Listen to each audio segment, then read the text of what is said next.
cities to wealthy southern shires. We'll ask one of his supporters what on earth is going on. Also, is the Bank of England governor out of his depth? He's come in for some strong criticism after yesterday's base rate rise. Is it too little, too late? And around 1,200 migrants crossed the Channel illegally in just 2 days this week. We'll be live in Dover. But first, here's the news with Simon Pusey.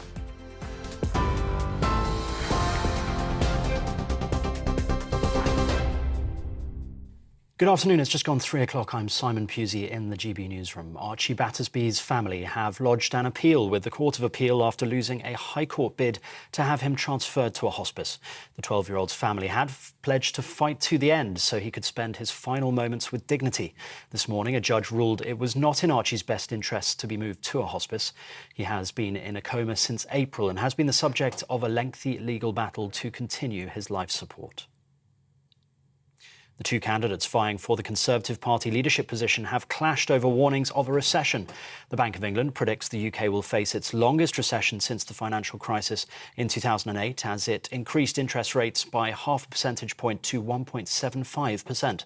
The former Chancellor, Rishi Sunak, warned his rival's economic plans would damage the country, but Liz Truss says the most important thing is getting the economy growing to avoid a recession. The reality is we are facing a recession if we carry on with our business as usual policies. We need to do more, and that's why I'm determined to reform the economy and keep taxes low. If there is a recession, that will mean people losing jobs, that will mean more economic hardship. So that is why it's so important that we do all we can to grow the economy. Liz Truss there. Meanwhile, the former Chancellor Rishi Sunak says he wants to be honest with the country about the economic challenges ahead. I'm not sitting here or standing here promising you tens and tens of billions of pounds of goodies straight away, because I don't think that's the right thing to do for our economy. I think it's risky. I think it risks making the inflation problem far worse and costing you all far more. I want to be straight with the country about the challenges we face and what is going to be required to fix them. And that's why I think you can trust me on this, because I'm prepared to do that, even though it's going to cost me politically. Meanwhile, a video has emerged showing Rishi Sunak telling a campaign event that as Chancellor, he diverted government funding from deprived urban areas towards more affluent towns. In a video obtained by the New Statesman, the comments were made to grassroots Conservatives in Tunbridge Wells in Kent 7 days ago. In response, Mr Sunak's team has defended the comments, saying he altered the formula to help both towns and rural areas. Managed to start changing the funding formulas to make sure that areas like this are getting the funding that they deserve, because we inherited a bunch of formulas from the Labour Party that shoved all the funding into deprived urban areas. Then that needed to be undone. I started the work of undoing that. The Unite Union has announced nearly 2,000 workers at the port of Felixstowe will strike for 8 days later this month in a dispute over pay. Union members will walk out from the 21st of August after they failed to reach a deal with the Felixstowe Dock and Railway Company. It's the busiest and biggest container port in Britain and is thought to handle nearly half of all container trade in the UK. Meanwhile, Network Rail has voted to accept a pay offer after several strikes and disputes over pay and conditions. The Transport Salaried Staffs Association says its managers have accepted the offer, which includes a 4% increase on base pay from the 1st of July and discounted travel for employees. But the union has said it will stay in talks with Network Rail to continue delivering a fair deal for its members going forward. China's foreign ministry has announced the country is severing a number of diplomatic ties with the United States, including top-level military following a visit by the US House of Representatives Speaker Nancy Pelosi to Taiwan. The country has also sanctioned Ms. Pelosi and her immediate family, accusing her of interfering in China's internal affairs and threatening the peace and stability of Taiwan. Beijing has launched a number of missiles into waters near Taiwan in response to the visit, saying the US is playing with fire. US media reports the White House has summoned the Chinese ambassador to condemn the escalating actions. US Secretary of State Antony Blinken says the differences between the US and China need to be resolved peacefully. The fact is, the Speaker's visit was peaceful. There is no justification for this extreme, disproportionate, and escalatory military response. It is incumbent upon China to continue to seek to resolve those differences peacefully, not to use coercion, and certainly not to use force. Blinken speaking there. Russia says it's willing to discuss a prisoner swap with the United States after American basketball star Brittany Griner was given a 9-year prison sentence for drug offences. Foreign Minister Sergei Lavrov warned the US against using what it called megaphone diplomacy, saying it could derail any negotiations. President Biden called Griner's sentencing unacceptable after the star was found at Moscow airport with a vape cartridge containing cannabis oil. And a hosepipe ban for Hampshire and the Isle of Wight comes into force today. Southern Water says the country is experiencing one of the driest years on record. River flows are about 25% lower than they should be at this time of year, so it's asking customers to limit the water usage until further notice. The measure will follow next week for South East Water customers in Kent and Sussex. This is GB News. We'll bring you more news as it happens. Now let's return to the briefing with Tom Harwood.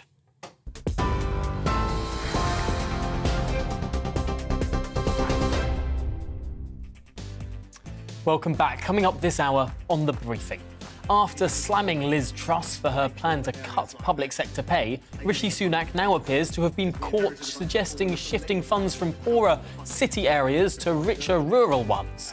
Also, we'll ask a leading financial journalist whether the Bank of England has misstepped after criticism of its half percentage rate rise yesterday. We'll also be live in Dover with some shocking pictures as we reveal that 1,200 migrants crossed the Channel illegally in just 2 days this week. And through it all, give me your political briefing, of course. Send in your views and opinions by emailing gbviews@gbnews.uk or tweet me @gbnews.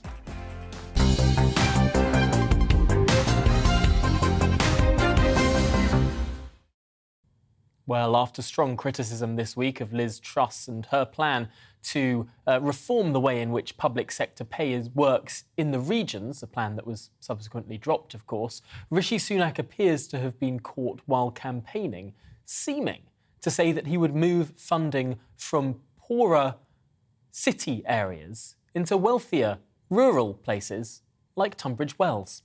The video was obtained by the New Statesman magazine. Let's have a listen. I managed to start changing the funding formulas to make sure that areas like this are getting the funding that they deserve. Because we inherited a bunch of formulas from the Labour Party that shoved all the funding into deprived urban areas, then that needed to be undone. I started the work of undoing that.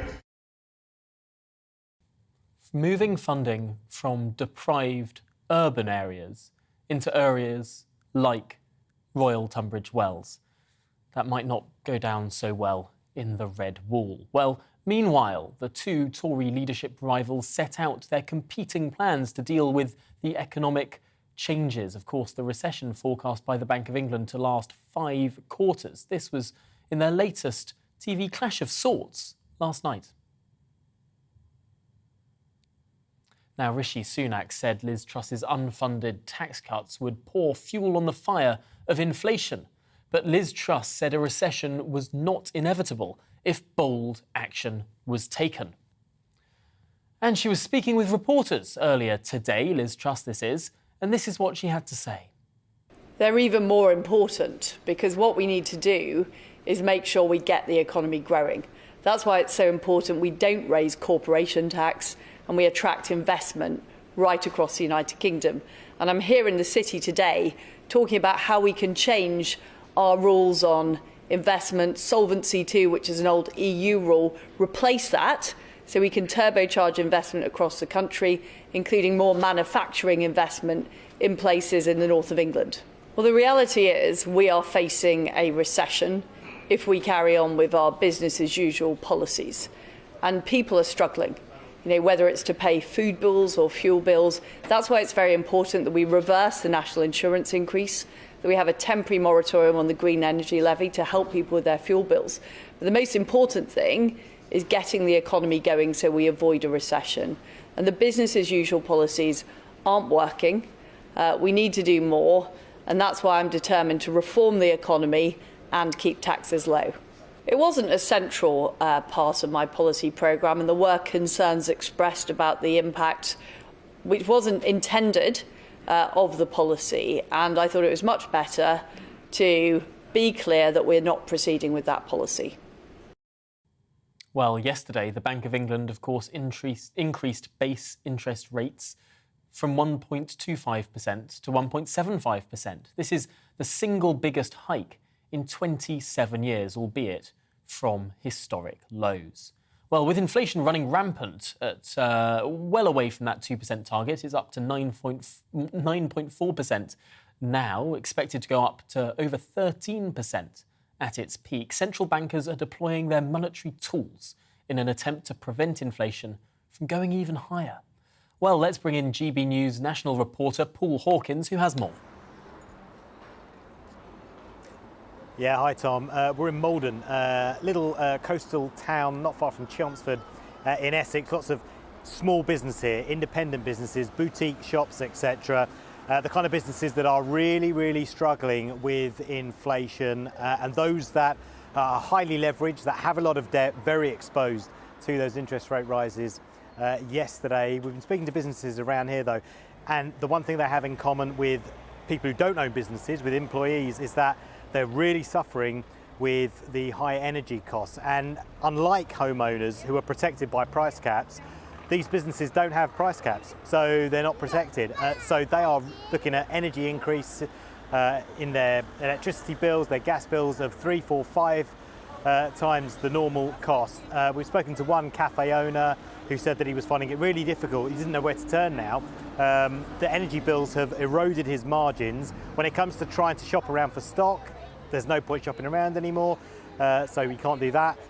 And he hasn't passed on the price increase, which of course would push up inflation, but he's absorbed the cost himself, so he's not making much of a living, and he's just basically just trying to scrape by until this blows over in the end of next year and into the year after. In fact, he doesn't even know if he'll survive then, but in his words, he's going to carry on fighting. Spoke to another business owner, a guy who runs a company called Timbermaker, who he designs furniture, sends it over to India, gets made, then they import it into the UK and then export it around the UK. His big problem, yes, energy costs have been driven up for him, but one of the big problems for him was recruitment. He wants to recruit, but he can't because of the national insurance rise. So that is a great example of how a business wants to grow, how the economy can grow, but it's held back because of those national insurance rises. So growth, a really big problem. We know that the economy is going to contract for the next 5 quarters. And we're finding it when we go out and talk to the small businesses here that they're really suffering and they want more government intervention, either in the way of big tax cuts or grants. Really interesting stuff there, Paul. Yes, we often forget when we're talking about national insurance that it doesn't just hit employees, but also hits employers and all of the consequences that has on small businesses. Well, Paul Hawkins, thank you so much for bringing us that on-the-ground report there. Let's now speak to financial historian and journalist Edward Chancellor for more on this story. Thanks for joining us this afternoon. I suppose the first question is, the Bank of England has come under considerable political opposition, really, after its announcement yesterday, saying that it was really too little, too late. Is that your assessment too?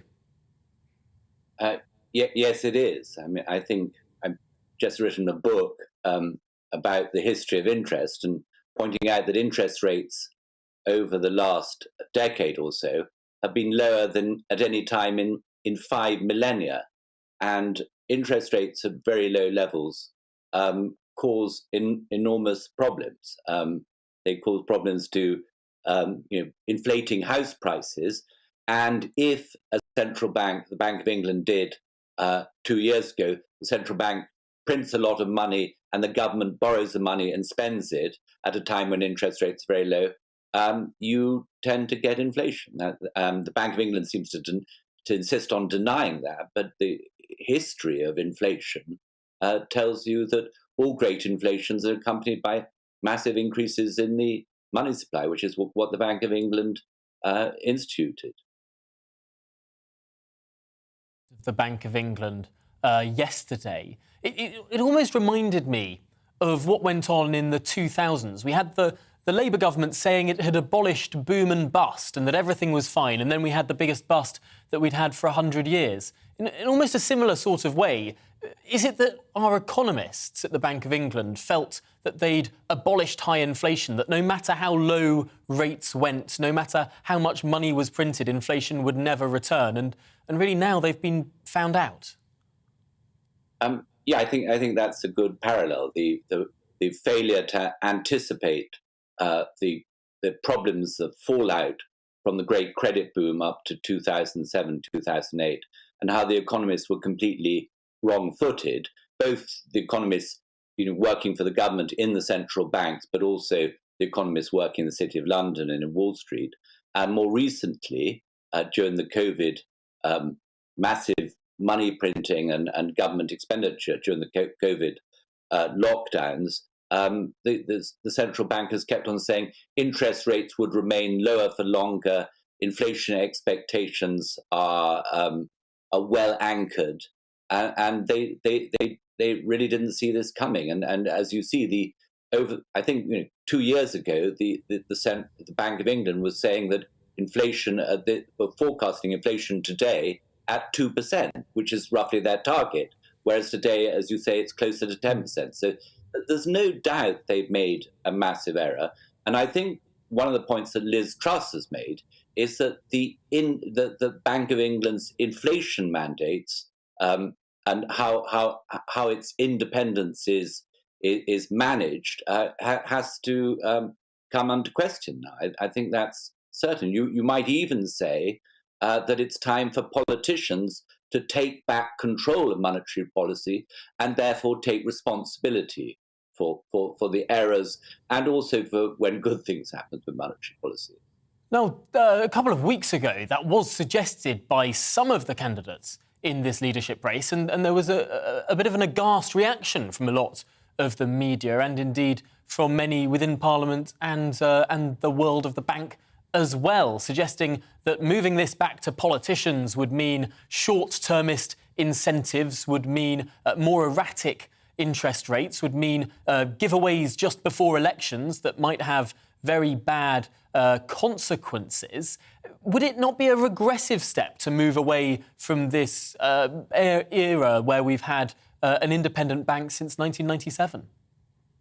Well, probably the worst central bank in history is the German Reichsbank in the early 1920s that was responsible for the hyperinflation of Weimar Germany. Now, that bank was actually technically and legally independent of German politicians. So independence in itself does not guarantee sound monetary policies. And I think what we're seeing today is that obviously not as extreme as a hyperinflation, but we're seeing that an independent institution, if it has both perhaps a wrong mandate and the wrong models to guide it, is capable of making just as bad mistakes as politicians. But in this case, the politicians, no one takes responsibility for it. At least the one advantage of accountable central bank to politicians is that then if the inflation goes through the roof, then you have a choice to kick the party responsible out of power. The Bank of England has one job. It has one mandate, which is to keep inflation around about 2%. They've manifestly failed at that at the moment. They're expected to fail at this for potentially years to come.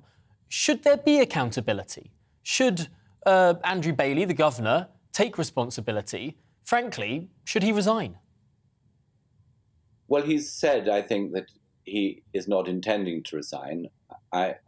If a new prime minister, when a new prime minister is announced, then perhaps that position will be reconsidered. I think clearly, obviously, the inflation is not just restricted to Britain, but they did. The Bank of England does have, as you say, a mandate. They failed abysmally at meeting that mandate.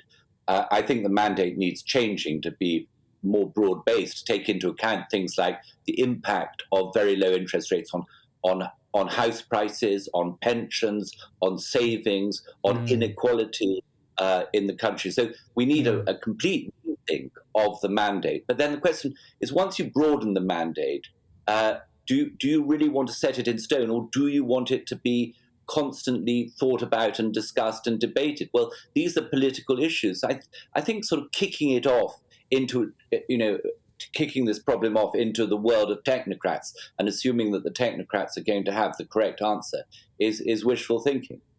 Well, it really is fascinating to see all of the negative impacts of easy credit, of low interest rates, the diversion of investment that goes on, the potentially malinvestment that takes place, and the consequences that has for growth and incomes. Well, Edward Chancellor, it's been an absolutely fascinating conversation. We must have you back sometime soon. Thank you very much for joining us this afternoon on The Briefing. Well, now let's return back to that race for number 10. The Conservative MP Richard Holden, who won his seat sensationally in 2019, North West Durham, a seat that had been Labour since time immemorial, coming to the Conservatives for the first time. Well, Richard Holden is backing Rishi Sunak. And Richard Holden, I have to ask you, as someone who represents a definitive red wall seat, how did you feel when you heard the former Chancellor in that video in Tunbridge Wells, Royal Tunbridge Wells, probably the opposite sort of definitive constituency, the kind of constituency that people would reference with the most wealthy in society, and he told an audience there that he wanted to divert money from poor urban areas to areas like Royal Tunbridge Wells. How did that make you feel? Thank you for having me on again, Tom. Always nice to speak to you. What he was saying was that he's torn up the Treasury Green Book orthodoxy, which we've seen over the last few decades, which said that the stasis position from back in the 70s and 80s, where cash was constantly funneled into our major urban cities like London. We needed to stop that, and he's the one, when he was Chancellor, who got rid of those Green Book rules and changed them, so that areas, parts of rural Britain, suburban Britain, those smaller towns, those larger towns in places in the north of England as well, and small cities, would finally start to see some of that cash flowing in their direction. It's something that we campaigned on as part of the Northern Research Group to get those Treasury rules changed. And I think one of the issues that constituencies like mine face is because we were never wealthy in the first place, then we never got that extra investment, and that's what we've seen is that extra investment channeled around through those Treasury Green Book rules in the old days back into places like London. You can see that with the massive infrastructure projects like the Elizabeth line recently that you've just been on, and that's exactly what we need to see for communities like North West Durham. We need to get money into our transport infrastructure instead. And also there are pockets of rural poverty in the south of England. You know, from Hastings to Hartlepool, there are towns on our southern coast as well which just haven't got that resources, haven't had that money over the last few years, and they need to see it too. And that's why he was saying exactly the same as he said in County Durham a few days before he said it in Tunbridge Wells.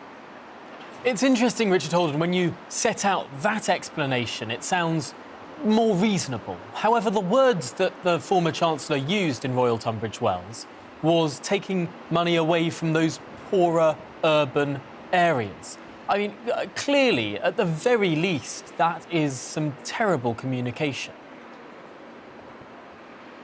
Look, I think what he was saying is, you've seen and I've seen, Tom, when I went to school, London had some of the worst school grade rates in the country, people leaving age 16, but we're still living, until Rishi changed the rules, we're still living in a time when those areas are still getting massive amounts of central government investment, massively more than rural places and semi-rural places like County Durham, or like those coastal towns, or like the market towns of the north of England. They weren't getting that support. Or places like the southwest also really struggling with issues which have been there for a long time. Those opportunities just aren't there like they are here in London. You know, if I want to get a different job, I can get on a tube line here. I can't even get a bus in large parts of rural Britain, never mind a train. So I think the real issue that he was saying was something that I think is felt across the country. It's why people voted for Boris at the last general election and the Conservative Party, to try and level up. That's why he's changed those Green Book rules. And I think that's what's really important. I think it is sensible. I understand that, you know, I've been attacked by some of the Corbynites on Twitter today for supporting Rishi and what he's saying and changing those rules. Some of those Corbynites want to see cash still going into inner London. I want to see that opportunity spread out across the country, and that's what Rishi's talking about. And, you know, he did say it in Tunbridge Wells, as he'd said it in County Durham, but there are poor parts of Kent which also need that support. There are even pockets pockets of deprivation in places like Tunbridge Wells. And what he was saying is we need to ensure that the opportunity is spread right across the country. It's another reason I'm supporting him. The Labour Party has hit out against this, looking at the funding formula for the Towns Fund, something that is relatively obscure at the moment, pointing to the fact that we don't really know how this money is divvied out, and it tends to go majoritarily to Conservative constituencies. The MP for Peterborough, however, Paul Bristow, was on this channel a little bit earlier. Now, he's supporting Liz Truss. He was saying that Peterborough is a deprived urban area and that he was concerned that under Rishi Sunak he might not get as much funding for his marginal constituency. What would be the Sunak response to that? I'm not sure whether Paul's had a Towns Fund or not for his patch. I've not had one for mine yet. It's something I'm campaigning for. I was on the Public Accounts Committee when we looked into the Towns Fund.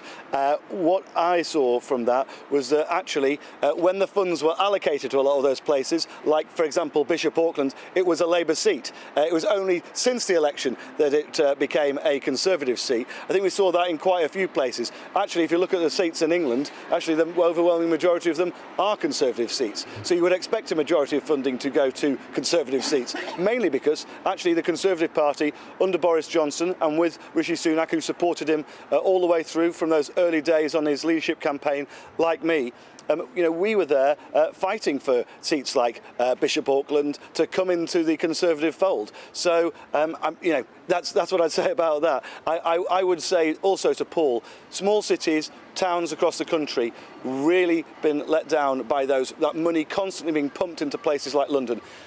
Rishi's being attacked by the Corbynites today. I can understand why. I think we're going to need to unite after this, and I really hope that we don't change back those Treasury Green Book rules that Rishi's only just torn up those decades of Treasury orthodoxy, because that's what we need to have done, and we need to maintain that if we're going to deliver on that promise of the 2019 general election and start that long-term process of levelling up places like Crook, Consett, Willington in North West Durham.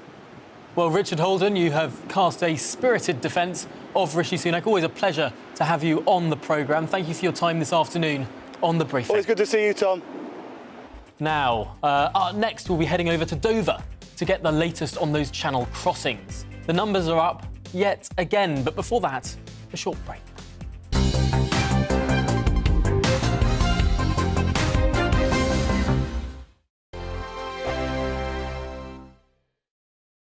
We are GB News. We're right across this great nation. On TV. On radio. On digital. Absolutely everywhere. We don't talk down to you. We embrace all voices with honest and civilised conversation. We are not part of the establishment. We're one of you. And we're only getting started. Join us on GB News, the People's Channel, Britain's news channel.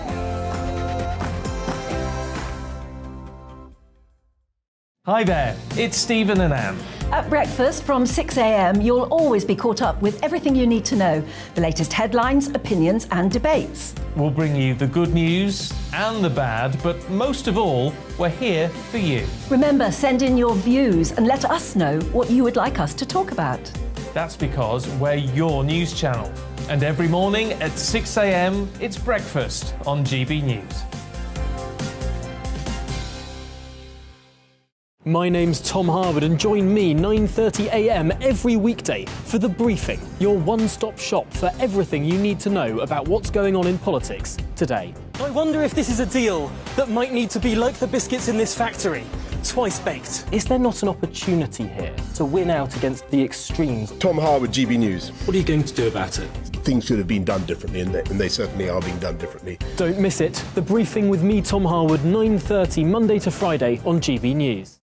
Where would you like to go? Just take me to the studio, please, mate. You know where you're going. I've got a show to do. Friday Night Feast on GB News, 7 p.m. And it's like nothing you've ever seen before. We take a different angle on the week's biggest news stories. The viewers and listeners set me some absolutely mad challenges to do. We tried to rehome a rescue dog. And yes, there's some other wacky stuff in there as well. I feel like I could take on the world. Well, that's that. Friday Night Feast with me, Patrick Christie's, every Friday, 7 till 9 p.m. on GB News. Be there. Join me, Darren Grimes, for Real Britain every Saturday and Sunday from 2 p.m. A news hour that comes with a trigger warning.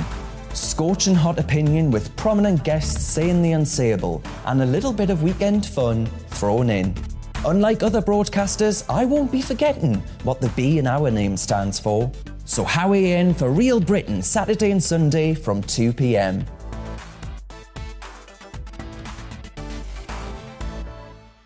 Hello, I'm Patrick Christie's. And I'm Mercy Moroki. Make sure that you join us Monday to Thursday, 10 a.m. until midday, right here on GB News for To The Point. We're not afraid to talk about the topics that matter to you or the big topics that always matter. We cover absolutely everything, from the breaking political stories of the day to law and order, what's going on in the channel. We're not afraid to hold people to account. We always make sure we include your views on our show. Indeed, if you're thinking it, you can guarantee that we're saying it. So make sure you join the conversation with us, 10 a.m. until midday, Monday to Thursday, for To The Point on GB News.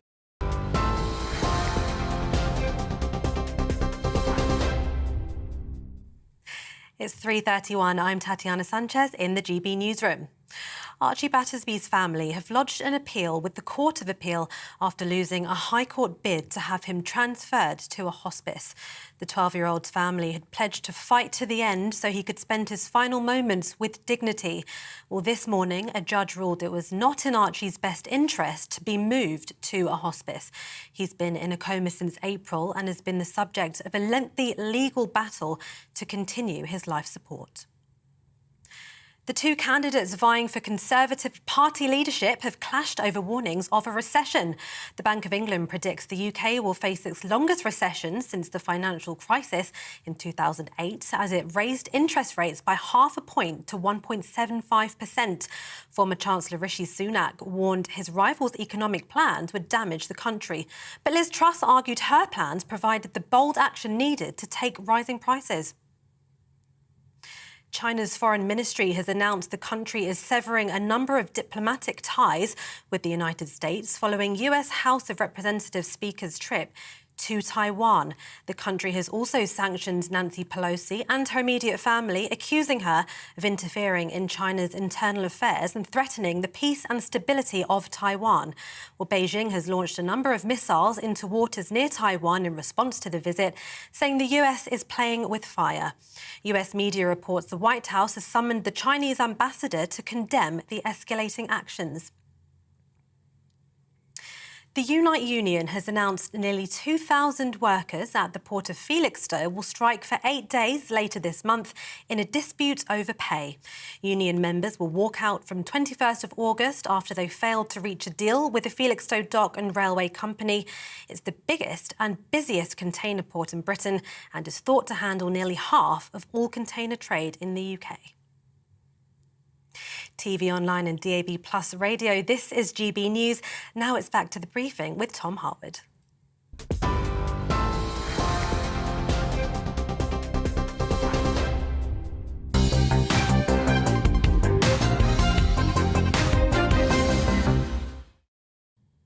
Welcome back. Now, a migrant has been rescued from a kayak in the English Channel this morning after paddling across from France overnight.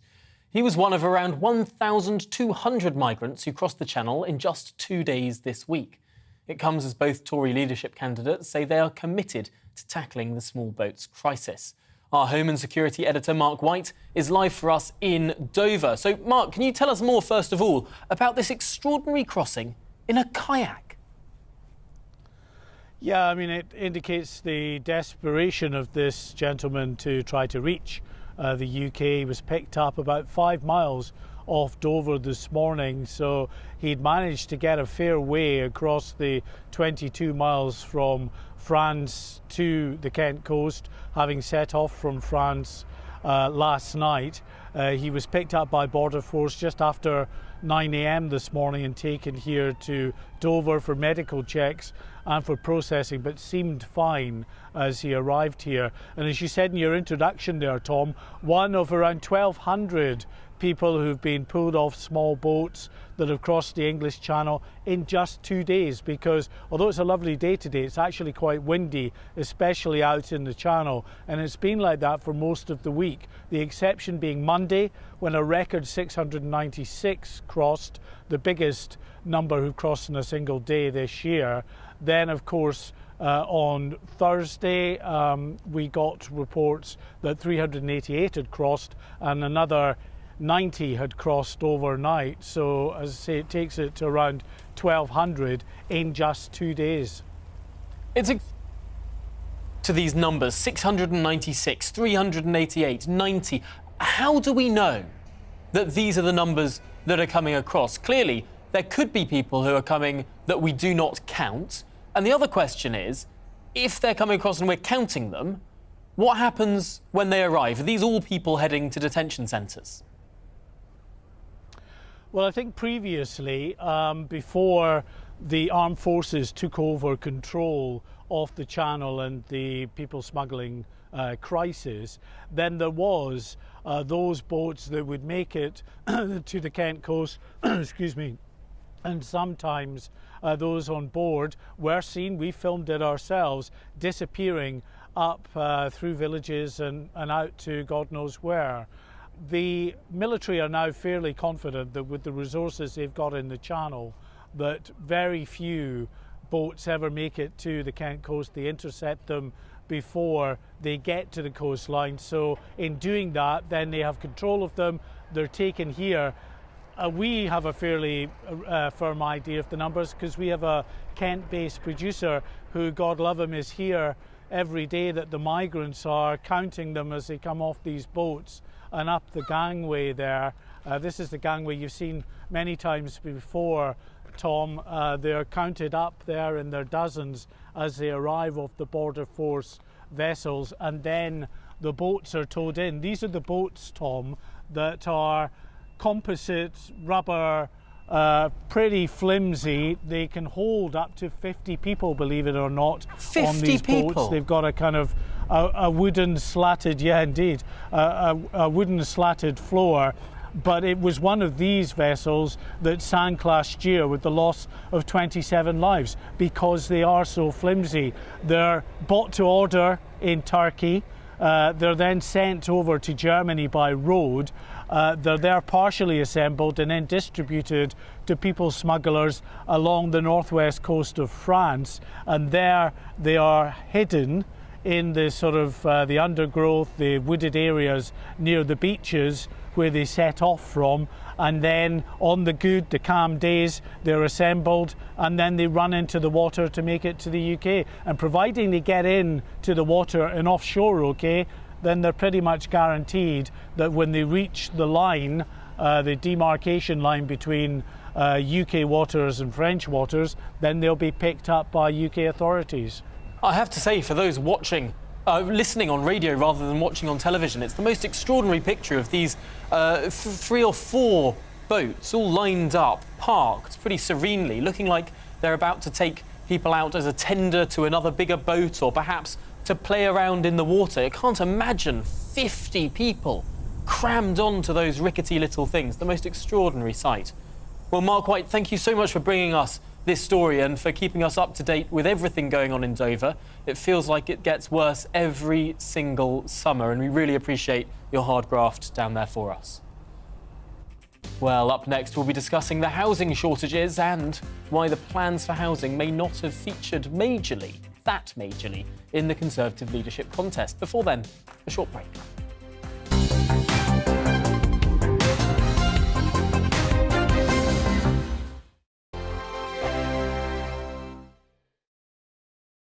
We are GB News. We're right across this great nation. On TV. On radio. On digital. Absolutely everywhere. We don't talk down to you. We embrace all voices with honest and civilised conversation. We are not part of the establishment. We're one of you. And we're only getting started.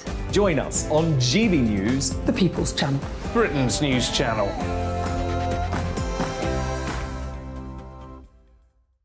Hi there, it's Stephen and Anne. At breakfast from 6 a.m, you'll always be caught up with everything you need to know, the latest headlines, opinions and debates. We'll bring you the good news and the bad, but most of all, we're here for you. Remember, send in your views and let us know what you would like us to talk about. That's because we're your news channel. And every morning at 6 a.m, it's breakfast on GB News. My name's Tom Harwood and join me 9:30 a.m. every weekday for The Briefing, your one-stop shop for everything you need to know about what's going on in politics today. I wonder if this is a deal that might need to be like the biscuits in this factory, twice baked. Is there not an opportunity here to win out against the extremes? Tom Harwood, GBNews. What are you going to do about it? Things should have been done differently, and they certainly are being done differently. Don't miss it. The Briefing with me, Tom Harwood, 9:30 Monday to Friday on GB News. Where would you like to go? Just take me to the studio, please, mate. You know where you're going. I've got a show to do. Friday Night Feast on GB News, 7 p.m. And it's like nothing you've ever seen before. We take a different angle on the week's biggest news stories. The viewers and listeners set me some absolutely mad challenges to do. We're trying to rehome a rescue dog. And yes, there's some other wacky stuff in there as well. I feel like I could take on the world. Well, that's that. Friday Night Feast with me, Patrick Christie's, every Friday, 7 till 9 p.m. on GB News. Be there.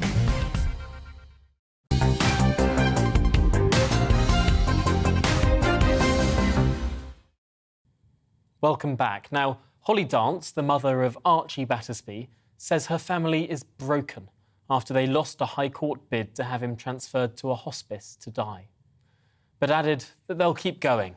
The 12-year-old's family have pledged to fight to the end so that he can spend his final moments with dignity. Archie has been in a coma since April and has been the subject of a lengthy legal battle to continue his life support. Well, our reporter Ellie Costello is outside the Royal London Hospital for us, where Archie is being treated, is being kept on life support. Ellie, what's the latest? Well, this legal action is now very much focused on the last moments of Archie Battersby's life. His family feel very passionately that he should be moved from the hospital behind me to a local hospice where they say he will die in peace and with dignity. The hospital say that is not in the best interests of Archie. They say that there is high risk involved in even moving him in the bed, let alone transferring him to a hospice. They say he is best remaining in their care. Well, this morning that went to the High Court, and the High Court ruled in favour of the hospital. The judge said she was satisfied that Archie staying at the hospital was in his best interest. And I'll bring you a little bit of that judgment now. The judge said that she considered the wishes of the family, what Archie most likely would have wanted, the risks involved in the transfer and the fragility of his medical condition. And then she said how she described it as a balancing exercise, and decided that in his best interest he should remain at the hospital when treatment is withdrawn, when that life support machine is switched off. Well, after that legal bid failed this morning at the High Court, the judge did give leave for the parents to appeal it with a fresh appeal to the Court of Appeal. She gave them until 1:30 to do so. In that time, Holly Dance gave us this statement. She said, "We are broken, but we are keeping going because we love Archie and we refuse to give up on him." Those are the words from Holly Dance, that is Archie Battersby's mother. And she always said that she would fight this to the end, so it is no surprise that that appeal was made, and is currently being looked at by 3 justices in the Court of Appeal. There will be no hearing. They are going through the arguments on paper, and they will pass down their judgment on paper, presumably to keep this as quick as possible. Timing is of the essence here, and everybody is very much aware that the longer this goes on for, the more painful it gets for this family. But unfortunately, everybody is aware that there is going to be no happy ending to this story. And now there is another anguishing wait for the parents as they wait for a decision from the Court of Appeal. An utterly heart-wrenching story. It's just extraordinary. I was reading in some American papers today that it's actually this story has gone global. Some people just cannot believe that it's not the parents who have the sole arbitration over the future of their child. It works very differently in some other countries. Ellie Costello, thank you for bringing us the latest on that story. Really, really heart-wrenching stuff. Now, for most of the leadership debate so far, in other news this is, discussion of housing supply has been a little bit lower down the agenda. That is, until now. Last night, Liz Truss pushed her historic comments about building on London's green belt within 10 miles of, or 10-minute walk, I should say, of railway stations, whilst Rishi Sunak has today pledged to tax land banking house builders. Both candidates have also pledged to scrap targets to build 300,000 homes a year. Well, joining me now to discuss the housing policy of the leadership candidates is the director of the Centre for Policy Studies, Robert Colville. Now, Robert, I know that this has been a long-standing issue that you have taken very close to your heart. It's an issue that holds back the productivity of the country. I wonder, given that, is it a good thing or a bad thing that this issue is rising up the agenda for the Conservative leadership contest, given the knee-jerk response to some of these policies we'll no doubt hear from the candidates? I think it's fair to say I spent the opening weeks of the Conservative Party leadership election hoping someone would talk about housing, and the subsequent weeks wishing that they hadn't. With the exception of Sajid Javid, who said we do need to build some new houses near where people might actually want them, and was promptly removed from the race.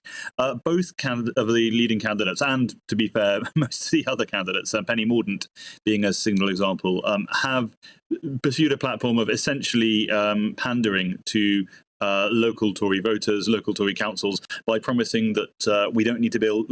of course we need new houses, but we don't need to build any of them anywhere near where you live. What do you say to that, then, Robert Colville, as a policy expert? What do you say to those people who do earnestly hold that view, who say that there isn't the infrastructure to support the houses, that there isn't the space to hold the houses, that there isn't the impetus to build houses at all, that we don't need to build houses, particularly in the southeast?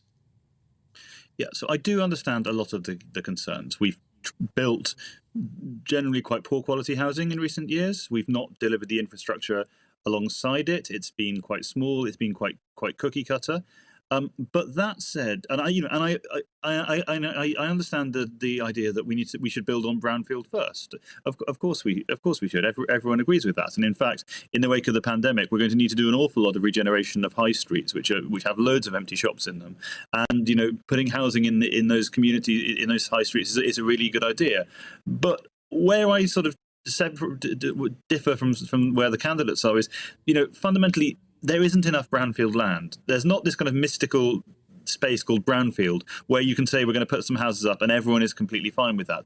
Or is it, if there is, it's in places where no one really wants to live and no one does live at the moment. You can't really say, just as people objected when the Tories said get on your bike and look for work in the 80s, you can't really say get in your car and find a new house somewhere else. Like, people want homes where they live, and in particular they want houses in the suburbs with gardens and space for the kids to run around. That's the kind of British dream. So we should prioritise building on brownfield. We should, like London, for example, is an astonishingly low-rise city. There's loads and loads of space to put more housing here. But we will also need to build some stuff on some brownfield, on some greenfield. And the truth is, we have rather a lot of it. The land area of houses in this country takes up 1% of the land area. The green belt is 12% of the land area. When Liz Truss, in her former incarnation, suggested building 1 million more houses on it, she also made the point that this would only take up a tiny chunk of the green belt. And by the way, also, the green belt is not an environmental designation. It's like the quality. It's not saying green belt land is not necessarily good land. There's quite a lot of quite scrubby land in there. There's quite a lot of stuff in there that's already developed and could be developed further without, tearing up meadows and wildflowers and all the rest of it. Yes, this is a particular bugbear of mine. On this programme before, I've pointed to pictures of the Greenbelt that include concreted over car parks, that include old industrial sites, old mills, and all the rest of it that's just been frozen in aspic, that cannot be developed, brownfield land that has been designated green belt. And I think in so many voters' minds, they hear the word green belt and they think area of outstanding natural beauty, which just isn't the case. I wonder... I wonder, though, because Rishi Sunak is the candidate who has made this big pledge about no more changes to the green belt ever, no more even swapping a bit of a green field for a bit of brownfield green belt or whatever you want to do with it. He's made that a pledge. Liz Truss has not been so explicit on making zero changes to the green belt ever, does that give a little chink of light there in what might be a more rational housing She's policy? not been so explicit. She has disowned the build 1 million homes on the green belt, which she said you referred to it as a historic pledge. I mean, it was 2018. It's not beyond living memory. But what she's also said is essentially that we should trust councils. That having been a councillor herself, she knows councils are full of wonderful people who only want the best for their constituents and know their local housing market so much better than those horrible Stalinist bureaucrats top-down bureaucrats in Whitehall. And that's actually nonsense. I mean, and everyone who knows the housing market knows that that's nonsense. Councils, especially in those home counties, are very, very, very reluctant to approve extra development. The only thing which has got them developing is having central government say, this is the national housing need, this is how much of it you need to be in your patch, you must build this amount or we will punish you. And that's not a good system. But it's the only thing we've discovered so far that actually gets any houses built. So, could there be a better system? Because I think many people instinctively don't like the idea that government, even people who are very pro-housing, don't like the idea that Whitehall is what decides how many houses go here. It's a bit like Stalin's tractor production targets. I mean, isn't there a better way, potentially moving it away from councils, but to some other... I mean, it wasn't so long ago in this country that if you owned some land, you were presumed to be allowed to build on that land. Are we going to get anywhere close to that again? Well, one of the ironies is of this, as you hint, is that some of the loveliest housing in this country, some of the most beautiful spaces, were built long before anyone had even dreamt of the Town and Country Planning Act of the 1940s. The government taking control of the planning system has not notably, it delivered some, it's delivered tower blocks. It's delivered the destruction of Birmingham city centre. It's not been a great triumph for the state. But I think the idea that you could strip everything away and go back to that system is. I think I don't think that's happening realistically politically. I think there is potential in things like street votes where you ask people to approve building their constituency. I'm a big fan of local design codes, of trying to ensure that the housing that is proposed is as sympathetic with the local character as possible. I think people will anything infrastructure first, anything we can do to get people to make the housing on offer better and more suitable for communities, priority for local residents. There's all sorts of things we can do, but we just do need to build, and it is destroying the prospects of a generation. Really, really profound stuff. It is such a shame that Sajid Javid went out so early. He promised new beautiful towns built in the style that is most acceptable to so many people. Let's hope that has some influence in terms of whoever becomes Prime Minister. But for now, Robert Colville, thank you so much for joining us on the briefing this afternoon. Really, really important subject, that. Well, now finally today, the Secretary of State for Business, Kwasi Kwarteng, spoke to GBNews earlier today. He was asked about the performance of Liz Truss in last night's Sky News special. I think she did well, and I think she gave a very good account of herself. I also think that Rishi did well as well. I think they're performing at a high standard, definitely. Yeah, so it did seem as though the audience was on the side of Mr. Sunak last night. I don't know if you managed to catch at the end. There was a vote in the room of who they would vote for. 2/3 were on the side of Mr. Sunak by the end of that debate. How do you react to that? Well, look, I think Rishi performed well. I just don't buy his message. I don't think more of the same economically makes any sense. Liz was talking about the possibility of a recession, which isn't inevitable, but she talked about a recession in the first debate, which has been caused, as Rishi said, by inflation. But to deal with a recession by increasing people's taxes is not a very sensible thing to do, and I think Liz is right about that. Now, I think that as time goes on, her message is resonating, certainly with our members, that you can't deal with a recession by putting up people's taxes. You can't tax your way to growth. But of course, make sure you get your earpiece back in. His argument, Mr. Kwarteng, is that reducing taxes would make the situation worse because, and I'm quoting him here, if we just put fuel on the fire of this inflation spiral, all of us are going to end up with higher mortgage rates, savings and pensions that are eaten away, and misery for millions. So look, I think this is completely wrong. The corporation tax that Liz is saying should stay at 19%. Keeping it at 19% is not inflationary. What Rishi's doing is trying to increase taxes when they're already at a 70-year high. Since 1949, we have not had the tax burden that we have today as a proportion of our economy. And to increase that when you're facing a recession is exactly the wrong policy. I also think that a lot of these tax rates, and people don't say this, they were set last year. The corporation tax rate was set 2 years before it was due to happen in 2021. The national insurance rate was set in train at the end of last year, when the inflation situation was very different. Now, what Rishi's done is essentially doubled down. Even though the facts have changed, even though the prospect of recession is more acute, he's simply carrying on with the same policy that he enunciated at the end of last year. That cannot be right. We've got to change something in this economy. We've got to create incentives, and that's where I think Liz is on a much stronger ground. And you don't need me to say this. I mean, Rishi himself started off saying that he was a grown-up and tax cuts were fairy tales. And then only 10 days ago, he offered tax cuts. He said he was going to reduce VAT on energy bills, which was exactly the argument, he fought that argument when he was Chancellor, and he's had to pivot on tax. So even Rishi accepts that the current path we're on is not going to get us to a good place. Well, Business Secretary Kwasi Kwarteng there, supporting Liz Truss. That's it for the show today. Thanks for sticking with us. Coming up next, Deanna Davison is filling in for Nana Akua. Have a lovely weekend. Hello, Alex Deakin here with your latest weather update. If you're after rainfall, well, most places are not going to see any this weekend. Plenty of sunshine around, a chilly start, but things are turning warmer, more so as we go into next week. The dry weather, courtesy of this area of high pressure, but it isn't going to be dry everywhere. We do have this weather front approaching the northwest. That will bring some patchy rain across parts of Scotland tomorrow. Some rain in the form of showers this evening over eastern Scotland and northeast England. They're fading fairly rapidly. For most, it's a fine Friday evening with sunny spells leading into a dry and a clear night. But there's that weather front just bringing some rain across the Highlands and the Western Isles by dawn. That'll help to lift the temperatures here, but elsewhere, quite a chilly night actually, a fresh, comfortable night down into single figures in many places to start the weekend. So we start with blue skies and the sunshine will soon start to lift those temperatures, but it will be quite a grey morning for Scotland.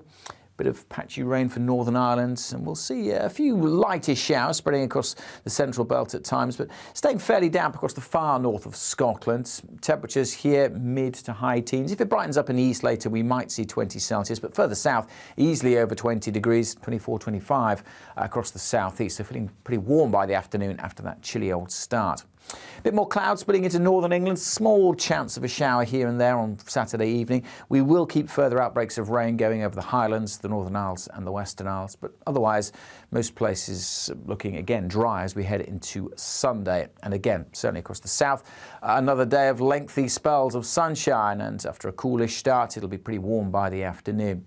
Always likely to keep some outbreaks of rain going across western Scotland, but a largely dry and bright day across Aberdeenshire down through to the borders, and here turning a bit warmer. Further south again, temperatures likely to get into the mid or even high 20s, and temperatures set to rise further next week.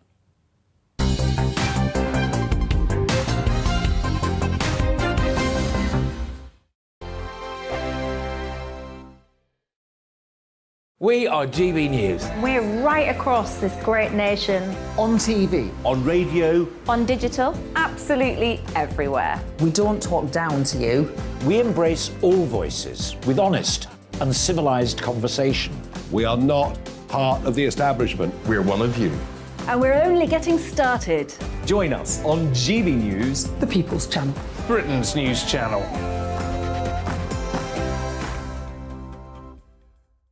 Hi there, it's Stephen and Anne. At breakfast from 6 a.m, you'll always be caught up with everything you need to know. The latest headlines, opinions and debates. We'll bring you the good news and the bad, but most of all, we're here for you. Remember, send in your views and let us know what you would like us to talk about. That's because we're your news channel. And every morning at 6 a.m, it's breakfast on GB News.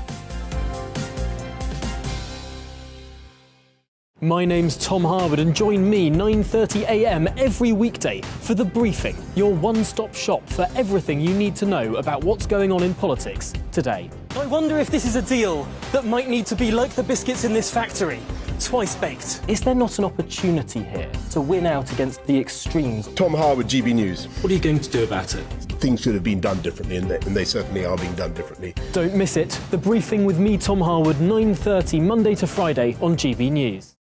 Where would you like to go? Just take me to the studio, please, mate. You know where you're going. I've got a show to do. Friday Night Feast on GB News, 7 p.m. And it's like nothing you've ever seen before. We take a different angle on the week's biggest news stories. The viewers and listeners set me some absolutely mad challenges to do. We tried to rehome a rescue dog. And yes, there's some other wacky stuff in there as well. I feel like I could take on the world. Well, that's that. Friday Night Feast with me, Patrick Christie's, every Friday, 7 till 9 p.m. on GB News. Be there.